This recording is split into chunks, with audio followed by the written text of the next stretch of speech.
আসসালামু আলাইকুম, শুভেচ্ছা সহ সকলকে স্বাগত জানাচ্ছি চ্যানেল আই সংবাদে। এখনকার আয়োজন নিয়ে আপনাদের সাথে আছি আমি ফাবলিহা বুশরা।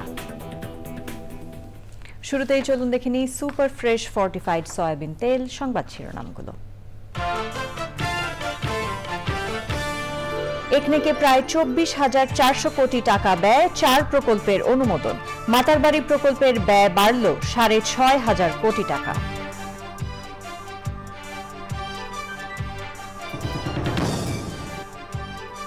সাবের হোসেন চৌধুরীর 5 দিনের রিমান্ড মঞ্জুর। সাবেক মুখ্য সচিব নজিবুর রহমান ও সাবেক স্বরাষ্ট্র সচিব আমিনুল ইসলাম 3 দিনের রিমান্ডে। সব পক্ষের সঙ্গে বসে গণমাধ্যম সংস্কার কমিশন গঠন করা হবে জানালেন তথ্য উপদেষ্টা। গণমাধ্যমের স্বাধীনতায় কমিশন করার পরিকল্পনা। এবং দেশের উত্তর মধ্যাঞ্চলে বন্যা পরিস্থিতির উন্নতি হলেও নিচু এলাকায় অবনতি। নেত্রকোনায় কংস নদের পানি বেড়ে নতুন এলাকা প্লাবিত। আমরা তৈরি করি বিশ্বমানের জার্মান প্রযুক্তির ভূমিকম্প সহনশীল থার্মেক্স রড, যা আপনার স্থাপনাকে নিরাপদ রাখে প্রজন্ম থেকে প্রজন্ম। সালাম স্টিল, মোস্ট ডিউরেবল স্টিল। সংবাদ শিরোনামগুলো জানাচ্ছিলাম। এখনকার এই সংবাদ আয়োজন একই সঙ্গে চ্যানেল আইয়ের ইউটিউব চ্যানেল এবং চ্যানেল আইয়ের ওটিটি প্ল্যাটফর্ম আই স্ক্রিনে লাইভ স্ট্রিম হচ্ছে। জানাবো বিস্তারিত খবর। 24,412 কোটি 94 লাখ টাকা ব্যয়ে 4টি প্রকল্পের অনুমোদন দিয়েছে জাতীয় অর্থনৈতিক পরিষদের নির্বাহী কমিটি একনেক। সভা শেষে পরিকল্পনা উপদেষ্টা জানান, মাতারবাড়ি সমুদ্র বন্দর উন্নয়নের উদ্যোগ নেওয়া হয়েছে। এটি অন্তর্বর্তী সরকারের কাছে সবচেয়ে বড় প্রকল্প। এই উন্নয়ন প্রকল্পের নতুন করে ব্যয় বেড়েছে 6,573 কোটি 96 লাখ টাকা। আরও জানাচ্ছেন সাদি মাহমুদ। 2024-25 অর্থ বছরে অন্তর্বর্তী সরকারের দ্বিতীয় একনেক সভা। প্রধান উপদেষ্টার কার্যালয়ে অনুষ্ঠিত সভায় সভাপতিত্ব করেন প্রধান উপদেষ্টা ড. মোহাম্মদ ইউনূস। বৈঠকে 4টি প্রকল্পের অনুমোদন দেওয়া হয়। মোট প্রকল্প ব্যয় ধরা হয়েছে 24,404 কোটি 94 লাখ টাকা। সভা শেষে সংবাদ সম্মেলনে 4 প্রকল্পের বিস্তারিত তুলে ধরেন পরিকল্পনা উপদেষ্টা। জানান, ঢাকা রংপুর মহাসড়ক নির্মাণ প্রকল্পে ব্যয় বেড়েছে 376 কোটি 99 লাখ টাকা। আর মাতারবাড়ি গভীর সমুদ্র বন্দর উন্নয়ন প্রকল্পের ব্যয় বেড়েছে 6,573 কোটি 96 লাখ টাকা। মাতারবাড়িতে যেহেতু একটা যেটি হয়েই গেছে, মাতারবাড়িতে একটা গভীর সমুদ্র বন্দর করার প্রকল্প, এটা আমরা বিবেচনা করেছি। এটা একটা বড় প্রকল্প। অনেক দিন ধরে চীন করবে না ভারত করবে নিয়ে বহু টানাপোড়েন চলছিল, কোনো কিছুই হচ্ছিল না। এটা যে কারণে বললাম, একটা ভূরাজনৈতিক তাৎপর্যপূর্ণ একটা বড় প্রকল্প। এবং আমরা ভাবলাম যে জাপান কিন্তু একটা দেশ যেটা অত্যন্ত, আমি আগেই বলেছি, খুব সহজ শর্তে ঋণ দেয়। জাপানি প্রকল্পে দেশীয় ঠিকাদার দুর্নীতি করেছে এমন কোনো প্রমাণ আমিও কখনো শুনিনি। প্রকল্প ব্যয় কমলে অর্থনৈতিক কার্যক্রমে ভাটা পড়ে উল্লেখ করে পরিকল্পনা উপদেষ্টা বলেন, অপরাজনীতির অপচয়গুলো এখনও আছে। বিদেশি অর্থায়ন হলেও সহজ শর্তে ঋণ নিয়ে এগোচ্ছে সরকার বলে উল্লেখ করেন তিনি। যখন প্রকল্পের বলা হয় যে আর অর্থ ব্যয় না করে শুধু সময় বাড়ালেই হবে, বরাদ্দ বৃদ্ধি না করে, এখানে যদি আগে থেকেই বরাদ্দ বৃদ্ধি হয়ে থাকে, তাহলে তো সেখানেও অপচয়ের একটা সুযোগ আছে। কাজে সেই সব প্রকল্পগুলো আমরা যখন ছাড় দিচ্ছি, আমরা বলছি যে আসলেই কি অত ব্যয় দরকার। যেমন কতগুলো নির্মাণ প্রকল্প আছে, স্বাস্থ্যকেন্দ্র আছে, শিক্ষা প্রতিষ্ঠান আছে, এগুলো বলা হচ্ছে যে বাড়তি ব্যয় না করে শুধু সময় বাড়ানো। এই সময় বাড়ানো কিন্তু দ্বিতীয়বার, তৃতীয়বার, চতুর্থবার, অধিকাংশ ক্ষেত্রেই চতুর্থবার এই প্রকল্পগুলোর সময় বাড়ানো হয়েছে। সরকারি প্রকল্পের কাজগুলোতে এখন পর্যন্ত কতগুলো গাড়ি আছে, সেগুলো কি অবস্থায় আছে তা খতিয়ে দেখা হবে বলেও উল্লেখ করেন পরিকল্পনা উপদেষ্টা। Sadi Mahmud, channel I, Dhaka. পল্টনে বিএনপি কর্মী মকবুল হত্যা মামলায় সাবেক মন্ত্রী ও আওয়ামী লীগ নেতা সাবের হোসেন চৌধুরীকে 5 দিনের রিমান্ডে নিয়েছে পুলিশ। যুবদল নেতা শামীম রেজা হত্যা মামলায় সাবেক প্রধানমন্ত্রীর মুখ্য সচিব ও এনবিআরের সাবেক চেয়ারম্যান নজিবুর রহমান ও সাবেক স্বরাষ্ট্র সচিব আমিনুল ইসলাম খানকে 3 দিনের রিমান্ডে নেওয়া হয়েছে। পরাগ আজিমের রিপোর্ট। গণ অভ্যুত্থানে পতনের আগে আওয়ামী লীগ সরকারের পরিবেশ, বন ও জলবায়ু পরিবর্তন বিষয়ক মন্ত্রী ছিলেন সাবের হোসেন চৌধুরী। 2022 সালের ডিসেম্বরে ঢাকার পল্টনে বিএনপি কর্মী মকবুল হত্যা মামলায় তাকে গ্রেফতার দেখিয়ে বিকেলে সিএমএম আদালতে তোলা হয়। ওই সময় আদালত চত্বরে বিক্ষোভ দেখাতে থাকেন বিএনপি সমর্থক আইনজীবী ও সাধারণ মানুষ। মামলার তদন্তের স্বার্থে তাকে 10 দিনের রিমান্ডে নেওয়ার আবেদন করলে আদালত 5 দিনের রিমান্ড মঞ্জুর করেন। মকবুল হত্যা মামলা এটা বিএনপি অফিসের সামনে যে আপনারা জানেন যে 10 ডিসেম্বর যে আমাদের সমাবেশ ছিল, ওই সমাবেশকে কেন্দ্র করে 7 তারিখে সেখানে সাবরসের নেতৃত্বে এবং তার এলাকার যুবলীগ ছাত্রলীগের নেতৃত্বে বিএনপি অফিসে হামলা করে, তছনছ করে এবং সেখানে নিচে বোম মারে এবং বিভিন্ন ধরনের ককটেল বিস্ফোরণ করে, সেখানে গুলি ছোড়ে। সেখানে একজন বিএনপির কর্মী মকবুল আহমেদ নিহত হয়। একই সঙ্গে আদালতে তোলা হয় সাবেক প্রধানমন্ত্রীর মুখ্য সচিব ও এনবিআরের সাবেক চেয়ারম্যান নজিবুর রহমান এবং স্বরাষ্ট্র মন্ত্রণালয়ের জননিরাপত্তা বিভাগের সাবেক সচিব আমিনুল ইসলাম খানকে। যুবদল নেতা শামীম রেজা হত্যা মামলায় তাদের 10 দিন করে রিমান্ডে নেওয়ার আবেদন করে পুলিশ। 10 তারিখে বিএনপি যে মহা সমাবেশ হয়েছিল, এই সমাবেশের সময় প্রধান বিচারপতির কার্যালয়ের সামনে যুবলীগ এবং ছাত্রলীগ অতর্কিতভাবে আক্রমণ করে। সেই আক্রমণে সেখানে শামীম নামে একজন যুবদল নেতা নিহত হয়। এই হত্যার সঙ্গে প্রাথমিকভাবে তদন্তকারী কর্মকর্তা যারা মোহাম্মদ আমিনুল ইসলাম খান এবং নজিবুর রহমানের তাদের জড়িত থাকার বিষয়টি নিশ্চিত হন। শুনানির পর সেনা সদস্য ও পুলিশের কড়া পাহারায় আসামিদের রিমান্ডের জন্য নিয়ে যাওয়া হয়। ওই সময়ও বিক্ষোভ দেখায় আইনজীবী সহ সাধারণ মানুষ। পরাগ আজিম, চ্যানেল আই, ঢাকা। সব পক্ষের সঙ্গে বসে গণমাধ্যম সংস্কার কমিশন গঠন করা হবে বলে জানিয়েছেন তথ্য ও সম্প্রচার উপদেষ্টা নাহিদ ইসলাম। সাংবাদিকতা নিয়ে গোলটেবিল বৈঠকে তিনি বলেন, গণমাধ্যমের ওয়েজ বোর্ড প্রসঙ্গ আসলেই সম্পাদক মালিকরা বিরোধিতা করেন। গণমাধ্যমের স্বাধীনতায় আলাদা কমিশন করার পরিকল্পনার কথাও জানান তথ্য উপদেষ্টা। তাফিমুল ইসলামের রিপোর্ট। রাজধানীতে সংবাদ মাধ্যমের সংস্কার কেন কিভাবে শীর্ষক গোলটেবিল বৈঠক। আলোচনা করেন তথ্য ও সম্প্রচার উপদেষ্টা নাহিদ ইসলাম, প্রধান উপদেষ্টার প্রেস সচিব ও বিভিন্ন গণমাধ্যমের সংবাদকর্মীরা। আলোচনায় সাংবাদিকদের বেতন কাঠামোকে অন্যতম সমস্যা হিসেবে তুলে ধরেন সাংবাদিকরা। আইন দিয়ে এর আদৌ বিকাশ সম্ভব কিনা তা দেখার সময় এখন হয়ে গেছে।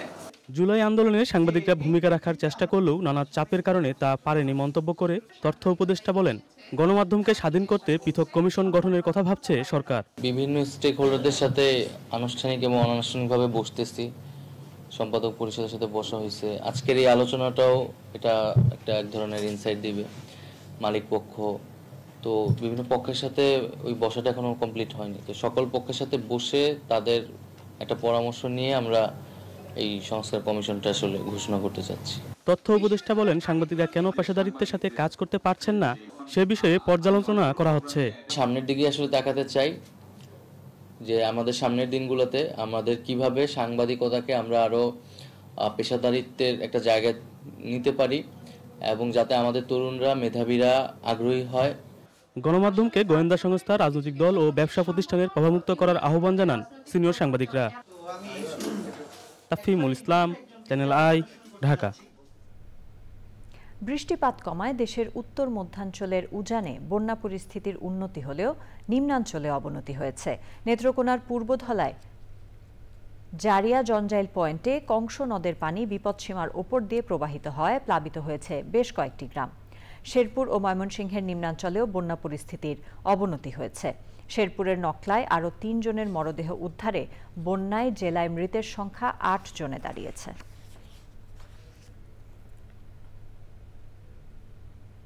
প্রিয় দর্শক, আপনারা দেখছেন চ্যানেল আই সংবাদ। সময় হয়ে গেল একটি বিরতি নেবার। বিরতির পর অন্যান্য খবরের সাথে আরও জানিয়ে ফিরব। বিরতির পর আবারও আমন্ত্রণ। ফিরে এলাম আমিন জুয়েলার্স আন্তর্জাতিক সংবাদ নিয়ে।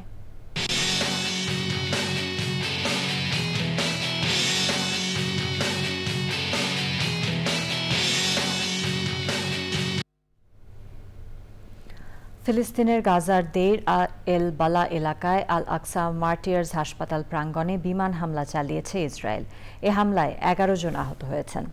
ইসরায়েলি সামরিক বাহিনীর দাবি, ওই হাসপাতালটি যুদ্ধ পরিচালনার ঘাঁটি হিসেবে ব্যবহার করে আসছে হামাস।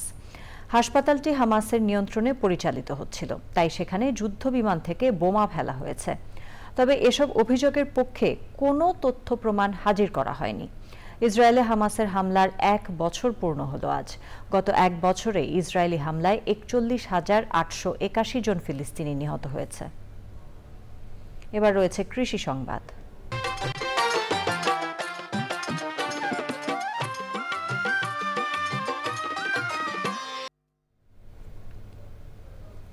নওগাঁ জেলার বদলগাছি উপজেলায় পরিত্যক্ত জমি ও বাগানবাড়ির ছায়াযুক্ত উঠানে বস্তায় আদা চাষ করে সফল হয়েছেন রশিদুল ইসলাম। তার সাফল্যে বাড়তি আয়ের উজ্জ্বল সম্ভাবনা তৈরি হয়েছে। তরুণ এই কৃষকের উদ্যোগে এলাকার অনেক কৃষক আগ্রহী হয়ে উঠেছেন।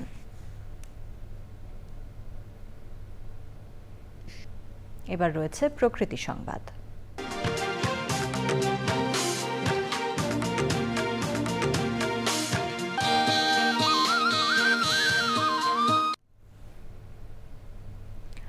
উত্তরাঞ্চলে বন্যা ও নদী ভাঙন সমস্যার স্থায়ী সমাধান এবং তিস্তা সহ অভিন্ন 54 নদীর পানির ন্যায্য হিস্সা আদায়ের দাবিতে রংপুরে মানববন্ধন ও সমাবেশ করেছে তিস্তা বাঁচাও আন্দোলন।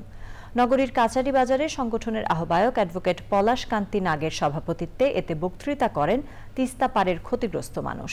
এ সময় বক্তারা বলেন, ভারত শুষ্ক মৌসুমে পানি প্রত্যাহার করে তিস্তাকে মরুময় করে তোলে। অপরদিকে বর্ষায় তিস্তার পানি ছেড়ে দিয়ে দেশের প্রাণ প্রকৃতি ধ্বংস করে চলেছে। ভারতের এই পানি আগ্রাসন বন্ধে অন্তর্বর্তী সরকারের দ্রুত হস্তক্ষেপ কামনা করা হয়। এবার এক্সিম ব্যাংক বাণিজ্য সংবাদ।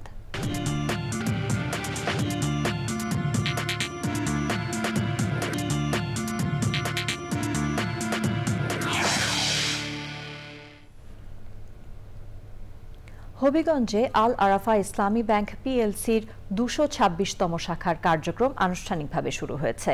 সোমবার ব্যাংকের ব্যবস্থাপনা পরিচালক ও সিইও ফরমান আর চৌধুরী প্রধান অতিথি হিসেবে শাখাটি উদ্বোধন করেন। এ সময় বিভিন্ন শ্রেণী পেশার গ্রাহক ও শুভানুধ্যায়ীর সমাগম ঘটে। সর্বাধুনিক ব্যাংকিং পরিষেবা নিয়ে আল আরাফা ইসলামী ব্যাংক এই এলাকার উন্নয়নে সহযোগী হবে বলে তুলে ধরেন প্রতিষ্ঠানটির প্রধান।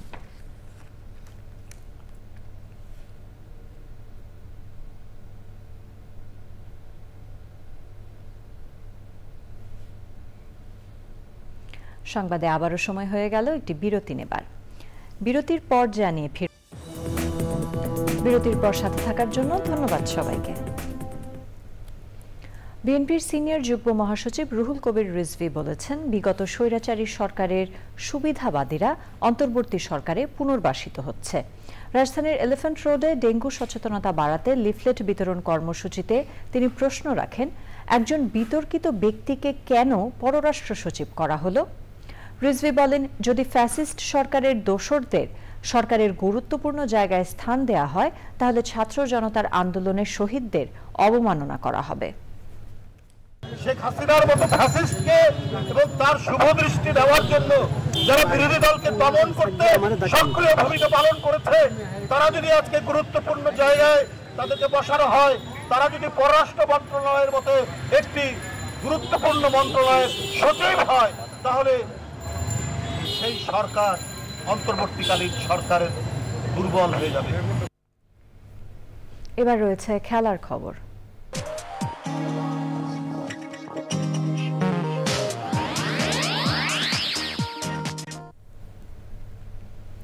বাফুফে নির্বাচনকে সামনে রেখে তফসিল ঘোষণা করা হয়েছে। মোট 21টি পদে নির্ধারিত 133 জন ভোটারের অংশগ্রহণে 26শে অক্টোবর দুপুরে শুরু হবে ভোট গ্রহণ। এর আগে বার্ষিক সাধারণ সভা অনুষ্ঠিত হবে। 9 অক্টোবর থেকে শুরু হবে 3 দিনের মনোনয়নপত্র বিক্রি কার্যক্রম। দাখিল 14 ও 15 অক্টোবর। 18 অক্টোবর আপত্তি শুনানি শেষে 20 অক্টোবর চূড়ান্ত প্রার্থী তালিকা প্রকাশ করবে নির্বাচন কমিশন। সভাপতি পদে 1 লাখ, সিনিয়র সহ সভাপতি পদে 75,000, সহ সভাপতি পদে 50,000 এবং সদস্য পদে মনোনয়নপত্রের মূল্য নির্ধারণ করা হয়েছে 25,000 টাকা। সকালে বফুফে ভবনে তফসিল ঘোষণা করেন প্রধান নির্বাচন কমিশনার মেজবাউদ্দিন আহমেদ। এর আগে 5 বার নির্বাচন কমিশনারের দায়িত্ব পালন করেছেন তিনি। এবার তার সহকারী হিসেবে আছেন AKM এহসানুর রহমান এবং সুরাইয়া আক্তার জাহান।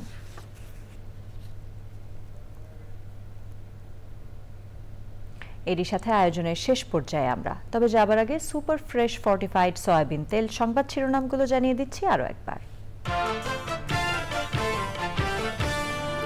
একনেকে প্রায় 24,400 কোটি টাকা ব্যয়, 4 প্রকল্পের অনুমোদন। মাতারবাড়ি প্রকল্পের ব্যয় বাড়ল 6,500 কোটি টাকা।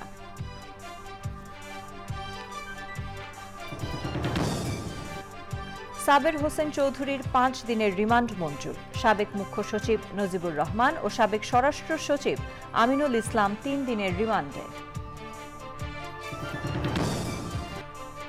সব পক্ষের সঙ্গে বসে গণমাধ্যম সংস্কার কমিশন গঠন করা হবে জানালেন তথ্য উপদেষ্টা। গণমাধ্যমের স্বাধীনতায় কমিশন করার পরিকল্পনা। এবং দেশের উত্তর মধ্যাঞ্চলে বন্যা পরিস্থিতির উন্নতি হলেও নিচু এলাকায় অবনতি। নেত্রকোনায় কংস নদের পানি বেড়ে নতুন এলাকা প্লাবিত।